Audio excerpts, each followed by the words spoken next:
ladies and gentlemen, welcome back to Nerd Den here once again, and in today's video I am going to be ranking all of the 13th Doctor episodes from The Woman Who Fell to Earth in 2018 to the recent episode Evil of the Daleks. It was the New Year's Day special for 2022, the New Year's Day special for this year. So we've got a fair few episodes to go through, and I'm going to be ranking them in order to what I thought was good, what was bad, what was in the middle, what was terrible, which was unwatchable, what was really awesome and breathtaking.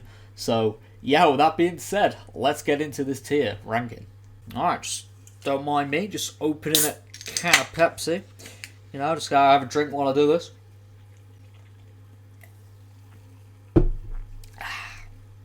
Nice and refreshing. Okay, so to start off this tier ranking, we are going to be going with, obviously the first episode, the 2018 debut episode of the 13th Doctor, The Woman Who Fell to Earth. Now, I'm going to put this as okay.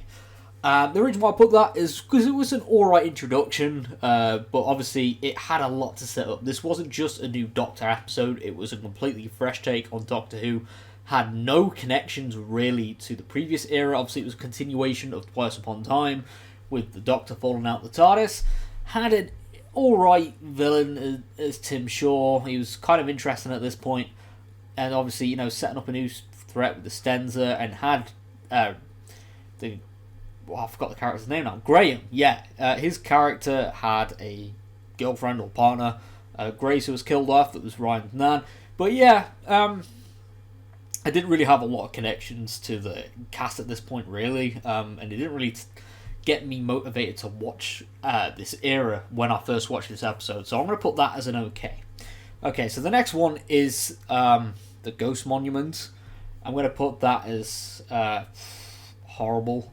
It was just not for me, if I'm being completely honest. Yes, seeing the new TARDIS was awesome and the new title sequence, but the guest cast, again, there's some really good names there, and the premise of the episode was good, but it just didn't do much for me. Like, you'll probably see a lot of Series 11 episodes end up in the lower tier, but it just didn't do a lot for me personally. And I just felt, again, like with The Woman Who Fell to Earth, or even more so with this episode, I just did not feel like I could connect to this era. So 2 episodes in now, and I haven't got a connection to either the Doctor, the companions, or the overall feel of the era. So it wasn't a good start. But now we move on to Rosa. That was a very good episode. I'm going to put that as, actually we'll put it as top tier. I did really enjoy this one.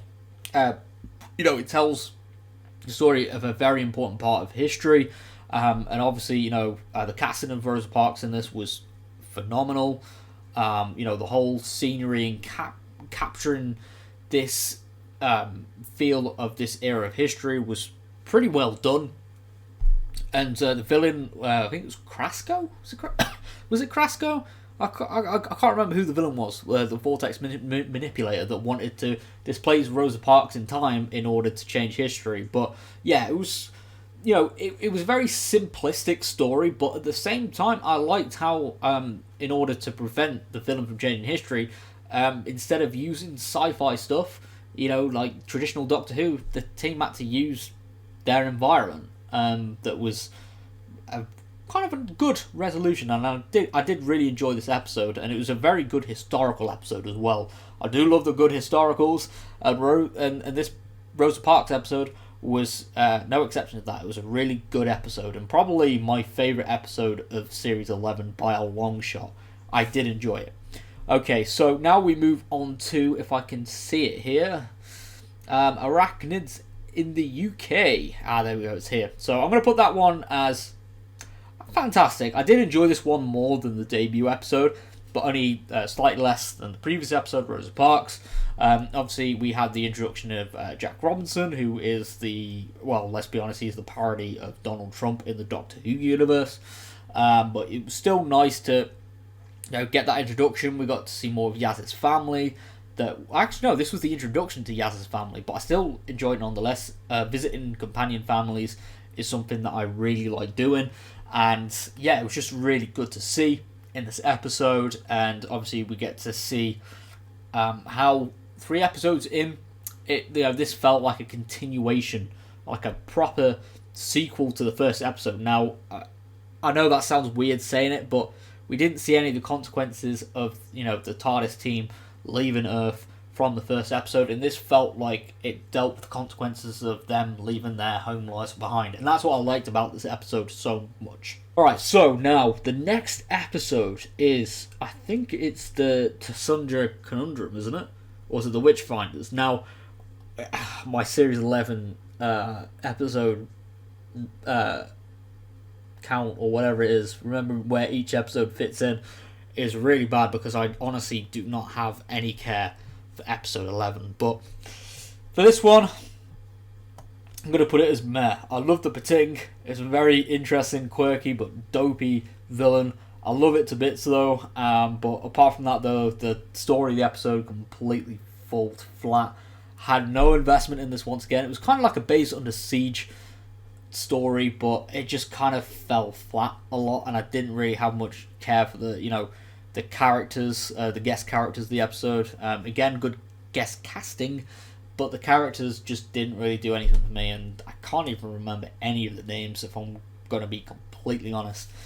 But yeah, I'm going to place that there. Meh.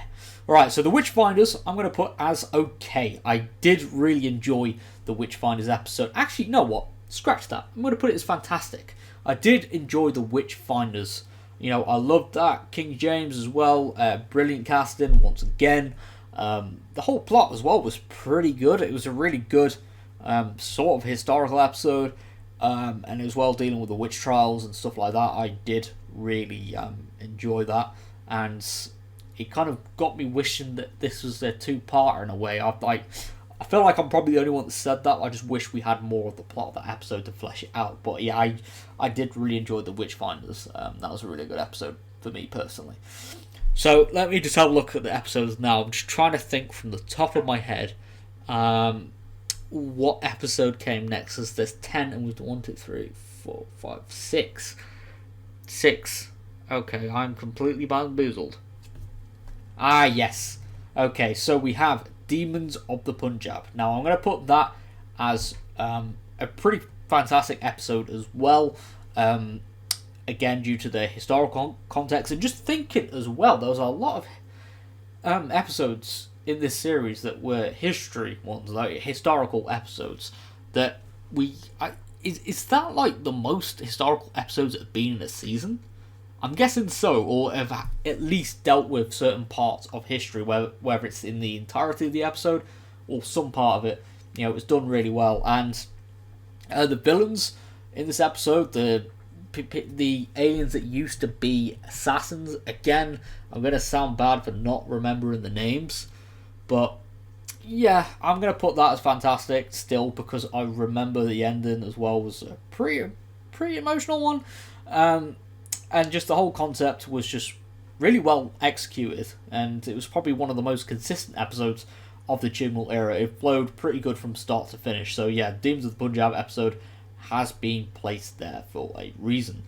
So now we've got Kablam. Now, again, I do feel like I've completely spun the episodes out in the wrong order. I apologise. I just haven't watched Series 11 in a long time. So, alright, so Kablam, I'm going to put as okay. It used to be fantastic, but upon rewatch, I kind of questioned the Doctor's morals in this episode. I know quite a few people have, or very few, I don't know, but I've seen quite a few people discuss the Doctor's morals in this episode with the ending, but that's not what I'm going to be touching upon too much. It's just mainly like the whole killer bubble wrap thing was a good idea. Again, yeah, the ending with the whole moral situation with blowing everything up was kind of like, okay. But yeah, I did kind of like the whole concept of the Kablam man, and that I admit they did creep me out. But, and the reference with affairs and stuff like that. But apart from that, I didn't really have a lot to say about the story, so I'm just going to place it in mid-tier. But now we have It Takes You Away. That is an episode I'm going to put as fantastic. Apart from the ending with the frog in the shell that's become a meme, I did really enjoy the concept of this episode and dealing with like mirror dimensions and stuff like that. It was a really cool episode, and again, one of the best Series 11 episodes going. I remember actually on when it was broadcast, I had high expectations for it. They were slightly diminished, but upon rewatching it, I would say it was one of the best Jodie Whittaker stories of all time, pretty much. We've only got 2 episodes left anyway to watch, but I've got to say it does hold up pretty well. Even after watching it 4 or 5 times, it does hold up pretty well. Okay, so now we have the finale for Series 11. Is that right? I think that's the only one we've got to cover now for Series 11. So the Battle of something where Tim Shaw returns. I can't remember the episode title because it's a long-winded one, but it's horrible. Tim Shaw returns, okay, but as a finale, it's shockingly bad. It's shockingly bad. I had no care for the series at this point.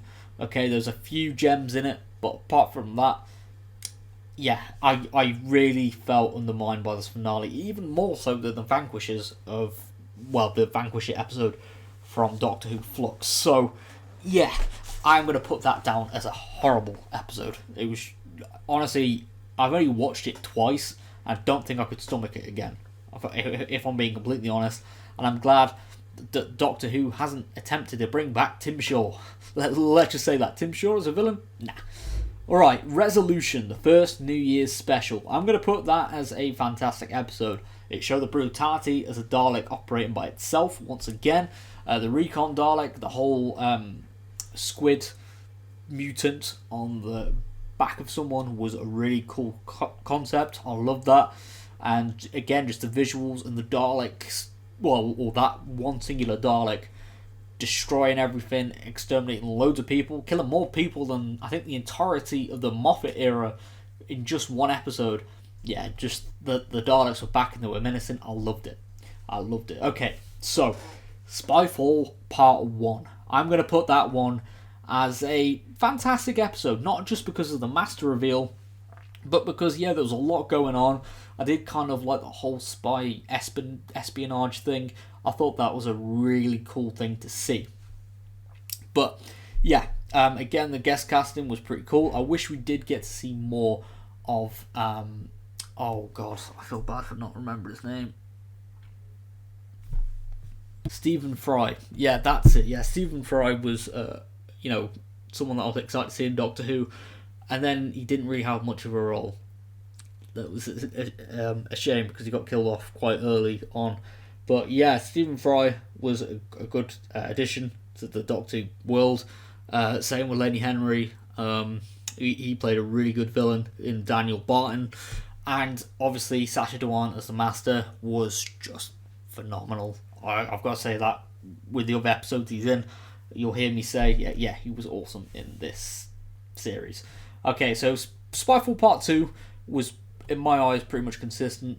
I did enjoy, again, the casting and stuff like that. It worked really well.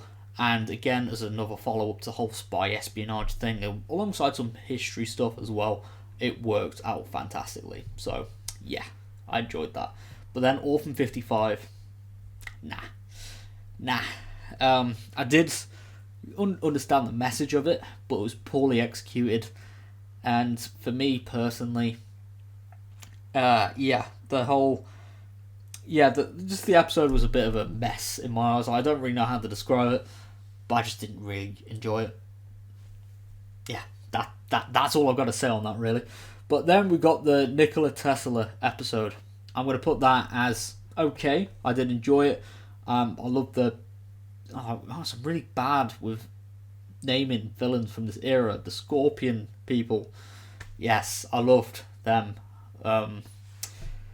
They were awesome villains and stuff. And again, another historical episode. I did enjoy it, but less than the other historical episodes of the era.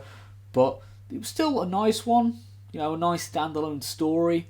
I did enjoy, and the use of the Silurian weapon that I remember was a nice little Easter egg and a nice little callback to classic Who. But yeah, it was a very good episode. Now, Fugitive of the Judoon. Straight up, top tier. Joe Martin's introduction, first hints of the shit's gonna get crazy with Doctor Who, and then we had obviously the Judoon come back, Captain Jack came back, and yeah, it was just kind of like a mid-season cliffhanger episode that was really well done. This is probably, this is probably out of all of them, I think this is like my favourite episode of Chibnall's era. I loved it to pieces. Really, really, really did. And then we got Praxis. I'm going to put that as meh. Didn't have a lot of feel to it. I was, at the time, you can even look back at the episodes, my coverage of the episode, should I say, on the channel. I did think that the Sea Devils were going to be in this episode, and that would have been a cool concept. Plastic in the ocean, maybe causing a virus, and then the Sea Devils are affected, so the Sea Devils start lashing out. That was my hope for the episode, as it would have been a brilliant way to tackle something like climate change in the show, but no, they didn't do that, and what we got as a result was, something that just kind of made me just not feel really invested in the episode. But yeah, it went terrible, but it's just something that I'm not desperate to re-watch again. Now, Can You Hear Me is the episode that caused a little bit of controversy at the time due to its ending, but I'd say it was an okay episode. The whole concept of nightmares and stuff being explored, and the Eternals being featured, that, if I'm correct in my Doctor Who knowledge, I think they're the part of the same species as the Celestial Toymaker, so that being referenced was pretty cool. But yeah, obviously the ending did kind of hold things back, and just like Kablam, made me question the 13th Doctor's moral compass once again. Okay, but now the Haunting of Philadelphi, top tier straight away. I loved it. It was really, really well done.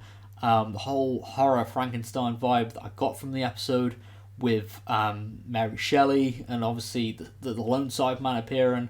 Ashad was an amazing villain in this episode, obviously setting up things with the 2-part finale that I'll get onto in a second. But this whole episode, whilst it was sort of standalone, but obviously it operated as the first part of a 3-parter, and yeah, just the whole imagery of this episode, every scene, it felt like a claustrophobic maze. But it's just, honestly, this is probably one of the episodes that I rewatch a lot from this era, because I love it, and yeah, it's just, in my eyes, a perfect episode. Now, Ascension the Cyberman, I'm going to put as okay, because whilst it was good to see the Cybermen being used a bit better from what they were being used during the Stephen Moffat era, it was just a little bit all over the place, setting things up with the whole Brendan flashbacks and stuff. The way it was edited in kind of made me think like, okay, I'm getting invested into this perspective that's showing what the 13th Doctor is getting up to with Ryan and the other character, and then get to see what Graham and Yaz are up to with the other human survivors. And then, okay, there's suddenly this mysterious kid who can fall off a cliff and survive.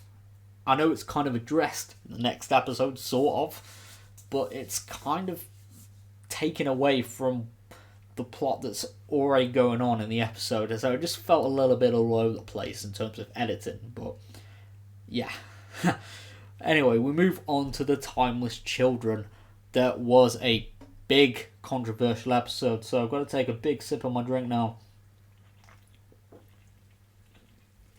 Alright, so here we go. Oh, pardon me. Alright. I am going to put this as fantastic. Whilst I don't fully appreciate the timeless child concept, and I say appreciate, whilst I don't fully support that concept, I've got to say the episode was pretty well done. I enjoyed the whole concept of the Cybermasters. I love the Cybermasters to bits. Again, Sacha Dhawan coming back as the Master, it felt really awesome to see him back, and I loved the scenes of him tormenting the Doctor, especially after the reveal of her being the Timeless Child. And obviously, yeah, seeing Cybermen just own shit, to be honest. And it was, to my eyes anyway, or in my eyes should I say, this was a more closed up version of the Ascension of the Cyberman in the previous part, so there was less stuff going on, but it was a good finale. And unlike the battle of whatever Tim Shaw was doing in Series 11's finale, this one worked really well. And yeah, I did really enjoy this episode, so That's why it's there. Alright, so Revolution of the Daleks is going to be another fantastic one. I enjoyed this episode for a lot. You know, the Daleks of a War was something that was hyped up a long time before the episode was released, but I enjoyed it. It lived up to my expectations. The reason why it's not in top tier is because the last few minutes of the episode, with the companion departure, honestly dragged the episode down for me. I still don't understand why they left, or even came back for the episode. If I'm being completely honest, Ryan and Graham, I don't understand why those characters came back for this episode, but it's still good to see the Daleks going head to head. We obviously had a previous companion come back, Captain Jack, and then obviously Jack Robinson came back as a villain for the episode. And yeah, it was kind of like a sequel to a lot of things. Obviously picked up the events from the Timeless Children episode, where we had the Doctor in prison, and there's a lot of cameos from other villains that I enjoyed. But yeah, the only thing I'd say that will hold it back from being a top tier episode in my eyes is the ending, where it kind of just all the quick pacing of Daleks being developed, and then Daleks invading, the pure Daleks invading, and defeating the Robertson Daleks, and then just having this slow burner of companions leaving. Yeah, it didn't really do it for me, if I'm being completely honest. But anyway, we'll move on to Doctor Who Flux now, where I'm going to place the Halloween Apocalypse as an okay episode. Whilst I did give it a high scoring when I first watched it, as I thought it was really good. Again, it did a lot of stuff in the episode, a lot of setting up, so I wouldn't really say it dealt with anything too major, apart from obviously, setting up the Flux as a threat, and obviously Swarm and his ear being introduced. But yeah, I don't know, with this episode, especially now, having watched Flux in its entirety, I did feel like this episode didn't really tell a lot of a story. It was more just setting up the stories that are going to be told later down the line. But okay, we'll move on to War of the Sontarans, that I'm going to put as a fantastic episode. I enjoy this one a lot. Seeing the Sontarans come back as a villain after, at this point it would have been, was it 12 years since I had an episode? So the fact that they came back, marching on our screens, and being they were more in line with the classic Sontarans from Classic Who. So again, that's why I enjoyed it more. It was something that was definitely worth the watch, and I hope that they make a return. The Sontarans make a return before Chibnall's era ends. So maybe they might pop up in the centenary special or something. I don't know, but the Sontarans are one of my favourite Doctor Who villains. So seeing them come back was awesome. Okay, so this one, I forgot what this episode. Oh, Once Upon a Time. I'm gonna put it as meh. It introduced Belle, who is a character I didn't really get invested in at all. Also set up a few glitches in the Doctor's timeline, or whatever it was, where all the characters were living in very corrupt timelines and stuff like that. It was a bit of a trippy episode, a lot of things going on. This was more like an exposition episode, in my eyes. It was nice to see Jo Martin come back for this episode, but I felt like she was heavily underutilized, and the fact that she was relegated to being just a doctor in the mirror was really shameful, and I wish she had more of a presence on screen for this episode. But yeah, I would put this episode in the meh category. Okay, so Village of the Angels is the next one, and I am going to put that one in the top tier. It was a really good episode, and for me, it was probably the best Weeping Angel episode since Blink. I'm going to be completely honest. I will say that it is the best Weeping Angel episode, and I have enjoyed the episodes in between that. But yeah, since Blink, this has probably been the one that restored the horror aspect to the Weeping Angels. So I'm just going to go out on the whim and say that. Now this one, Survivors of the Flux, I'm going to put it as meh. Again, it was very exposition heavy, mostly followed the Grand Serpent infiltrating unit being behind its founding, and then disbanding unit, and obviously bringing back Kate Stewart was good, but then, as I discuss when I place the finale into a category, it was for nothing. So I can't really get behind this episode. Again, Tecteun was reintroduced and then killed off. You know, we finally got answers for the division, and it was nice to finally get that, but there's still a lot more questions that need to be answered. So yeah, that was another detractor, but it was nice to see Dan and Yaz and Professor Jericho get their own little adventure as well. That was a highlight for the episode, but apart from that, nah, didn't really do it for me in terms of the story. And then the Vanquishers, I'm going to put as meh. Whilst I would say it was a really shit finale, it's still better than the Series 11 one, but still not getting answers about the Timeless Doctors was disappointing. A lot of the plot points set up throughout Flux just kind of crash and burn for me. You know, I was expecting some big stuff from that, but I guess we just got to wait now till the centenary special to finally get an answer for everything that Chris Chibnall has set up during his time on Doctor Who.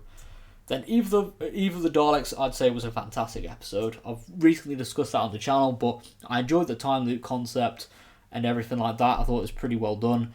And yeah, like apart from that, you know, I can't really think of anything that would make it be like a bad episode in my eyes. But yeah, there you go. That is my complete rambling of my tier list for Doctor Who, or more specifically Jodie Whittaker's era Doctor Who. I might do like an updated version of this once the last 2 episodes are out, so it'll be this autumn when I'll do like a tier list of Jodie Whittaker's era again. But it'll be complete, there'll be no more additions, but still, yeah, that is my ranking now for Doctor Who, Jodie Whittaker's era. So yeah, I'm going to wrap up this video here. If you are new around here, be sure to subscribe for more nerdy content, as we are on the road to 3,000 subscribers, which I would love to reach by the end of April next year. This year, should I say, not next year. I'm still getting used to it being 2022. But yeah, thank you very much for all the support, and goodbye for now.